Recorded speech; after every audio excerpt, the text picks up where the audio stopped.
Hello from the Music Interview Corner. In collaboration with ROCKHARZ 2025, I have for you Visions of Atlantis, and I'm here with Meek. Hello everyone, hello, thank you for hosting us. Oh, thank you for taking the time for the interview. Absolutely no problem, our pleasure. You just played here at ROCKHARZ. How did it feel? Sweaty. It was extremely warm. But I mean, this entire festival season is really, really warm in general. The shows are amazing, you know, like for us it's always an honor to play such big festivals. It's always fantastic. You see a lot of new faces, new people compared to, you know, like our audience come for us to our shows, which we are getting, you know, acquainted to. And these are the biggest chances for artists like us to expand, you know, like the audience, and it's just fantastic. We feel honored. How do you handle your legacy within the symphonic metal scene? Well, the thing is that the lineup as it is now, it's stable since 2018, and we truly feel like we are completely refreshed and renewed.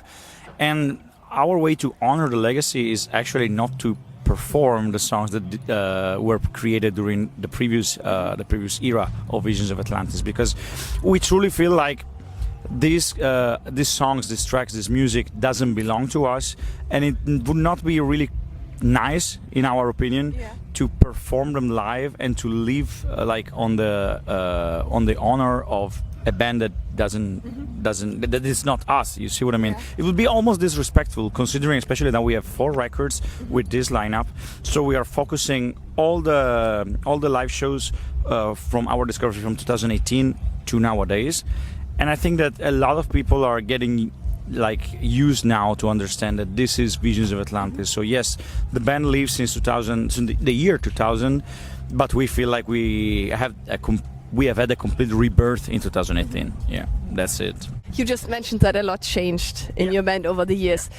What role did the fan support and the metal community play for the resilience of your band during times of change and growth?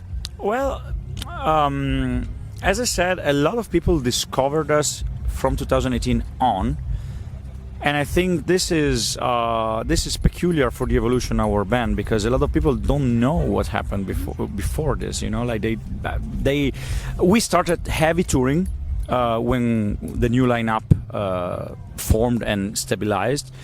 We play 70, 80 shows per year, which is a lot now, and we've been doing this since 2018. Of course, there was the COVID break, but then things are back. Sorry, no problem. COVID. No, it's just because no problem. Perfect timing, though. I know. No, so basically now we are back on track. You know, from 2022 on, we are again playing so many shows, and a lot of people are getting acquainted to Visions of Atlantis from the pirate era, discovering what happened before, afterwards. So I think that fans don't know, you know, about the resilience of the band. They somehow discover it afterwards, later on, you know. So it's, yeah, this is more of the situation with us. Even if we read sometimes some comments on the socials that ask us, hey, why don't you play that song from Trinity, or why don't you play the song from Delta? These are albums from the early lineup. And basically what we tell them is the same that I told you, you know, like we feel like we would be disrespectful towards the author and the writers and the performers of that songs, you know. Yeah, the other thing is just more you, right? The new material is more you? We are so connected to what we're doing right now, and it reflects who we are, that there is no reason why we should. It would feel like we are a cover band. Oh, yeah, you see what I mean? Yeah. You see what I mean? It would be like covers of a previous lineup. Not cool. And you and Clemmy are in charge, or like the creative heads of all the visuals and the music videos, is that right? So Clemmy creates all the music video, all the visuals, or better, she doesn't film the videos, but she is the mind behind all the stories, behind everything that concerns our universe, from the pictures to the videos to the lyrics. To the crown? To the crown, exactly. Actually, yes, she spoke with the artist to have it done in that specific way. I am the creator of the music and the melodies. Like, I am the songwriter. So it's a great teamwork that we have together. We have the luck, you know, of being close, and we have the chance to work with each other really, really often. So it comes so easy. It's a team that works so well, and Yeah, it's paying out at the moment. We are seeing a big growth in Visions of Atlantis in the last 4 or 5 years, and I think this is also because of the connection that has been generated, not only between Clemmy and I, but between all of us together. We feel like we are a family, you know. Things are so easy internally, which is rare. Like a happy family of pirates? We are a happy family of pirates sailing on our own pirate ship. Yes. Visions of Atlantis heavily uses male and female vocals. How do you manage to find exactly the right balance between these two vocals? That's a good question.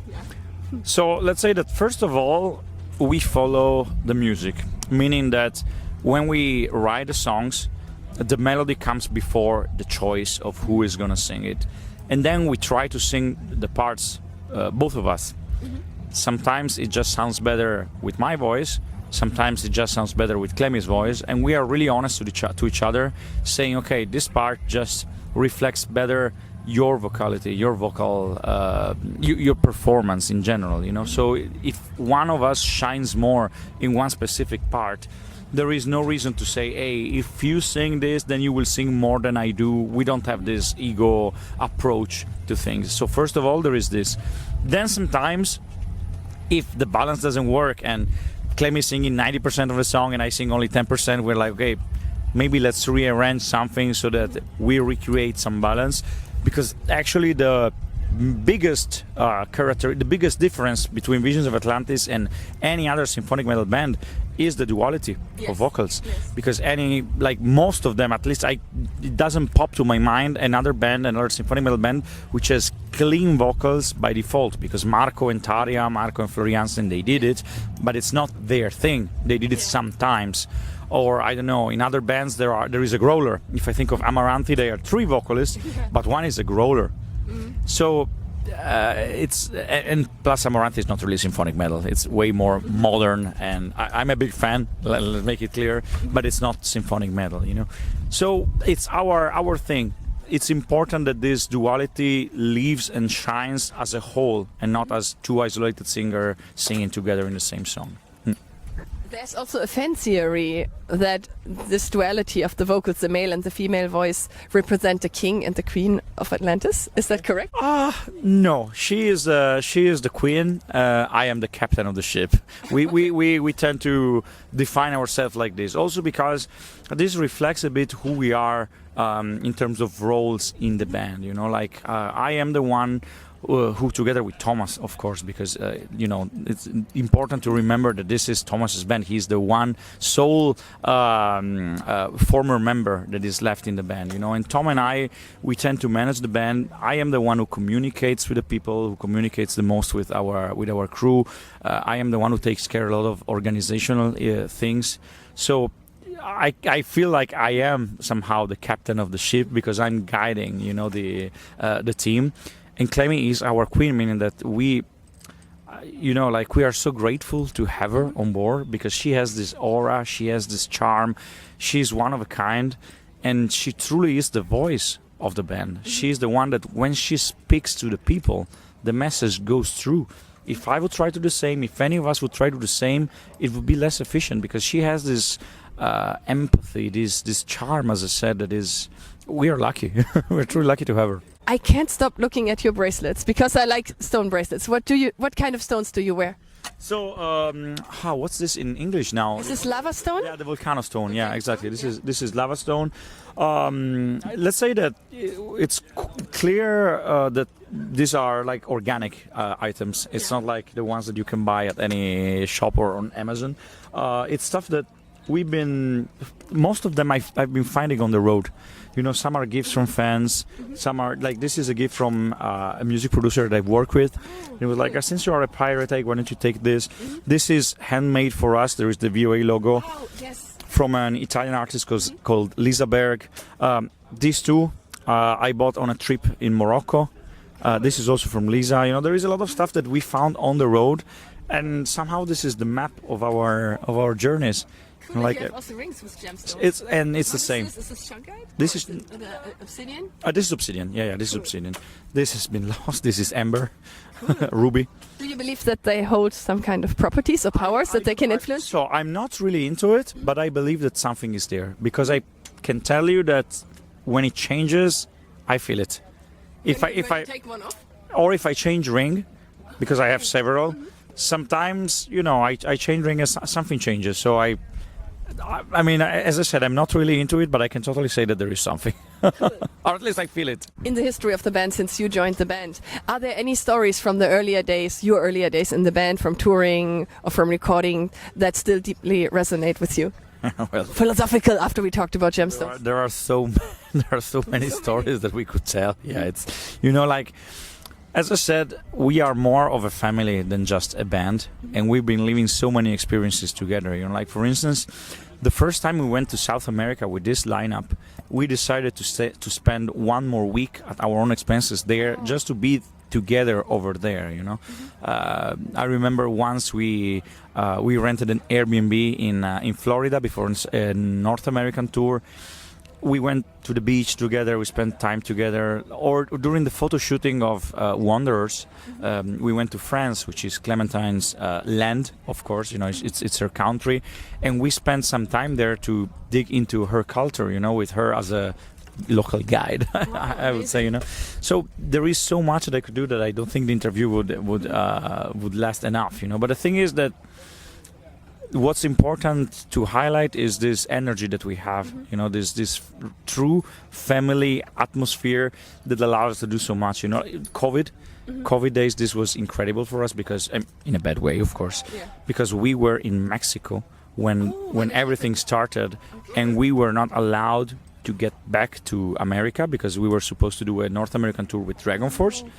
So we were stuck in Mexico for 24, 36 hours. And having lived that moment of difficulty together, I think that really bonded us as bandmates, as couples, as friends, you know, because it was tough. It was a difficult moment, and, you know, being together there, living it together, gave us somehow a sense of, okay, at least it's us, you know, at least we're not alone in this. And we made it actually the very end of the day to come back to Europe, but it was crazy expenses and crazy difficult. Yeah, it was difficult. And do you think the special bond that you built through these experiences, this special bond between the band members, is what makes your new material so different from the old one? Well, for sure, our songs are stories. Our songs are stories with a morality, with a meaning behind it, and these stories come from the life we are living. And I have to say that traveling so much with the band, seeing so much and being curious, because we're all curious, you know, we are this band that when we are on the road, we try to visit and see as much as we can of the countries where we are performing. Of course, it's not always possible to make it properly, but at least as much as we can, you know. And I think we absorb a lot. So being together, traveling together, absorbing the culture that surrounds us, this generates new stories that, of course, influence what we're going to say in the next lyrics. So yeah, the answer is yes. Cool.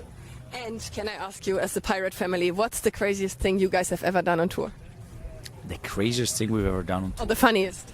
So during the 70,000 tons of metal, I remember that Thomas and Dushi, Christian, our guitar player, we call him Dushi. That's his name, even on Facebook. You know, it's not a douche, but it's like his name is Dushi. They participated at this contest that is meant to be for fans. You know, when you jump in the pool trying to. The German word is Arschbombe. You go with your butt first. Exactly. I don't know what it's called, but we call it Arschbombe in German. And they participated jumping one on top of the other. So you had like Dushi holding Thomas, and they jumped. Like, this was definitely funny. It's not the craziest thing, but it's definitely the funniest. If I think of the craziest, you know, it's always alcohol related because we are pirates. So it's better not to tell these stories, because it's better that what happens on tour stays on tour when it comes to this kind of things. But it kind of makes sense that the pirates would do crazy stuff on a ship. That's for sure. We just need a real ship now, not a tour bus. And speaking of touring, you will go on a big Kings and Pirates tour with Warkings in February next year. Correct. Yes. Are you already excited? I am, especially because the guys from Warkings, they are really good friends of ours. Like really, really good friends of ours. I talk with the Viking almost every day. Okay, so, and the same goes with, This, I will say, the twin evil brother of Georg from Serenity. That's how he presents himself. Okay, so we are really in touch a lot. We know each other since so many years, and going on tour with them, it's basically, again, like a big family meeting brought on the road. You see what I mean? It's brotherhood. And this makes it exciting, because sometimes when you go on the road with other bands, you don't know what's going to happen. It's not to be taken for granted you will get along well. Yeah. With Warkings, it's a warranty, because we already know them. We have already been on the road with them sometimes, and I'm really looking forward to the tour. Really looking forward to the tour. I had a super nice interview with them yesterday.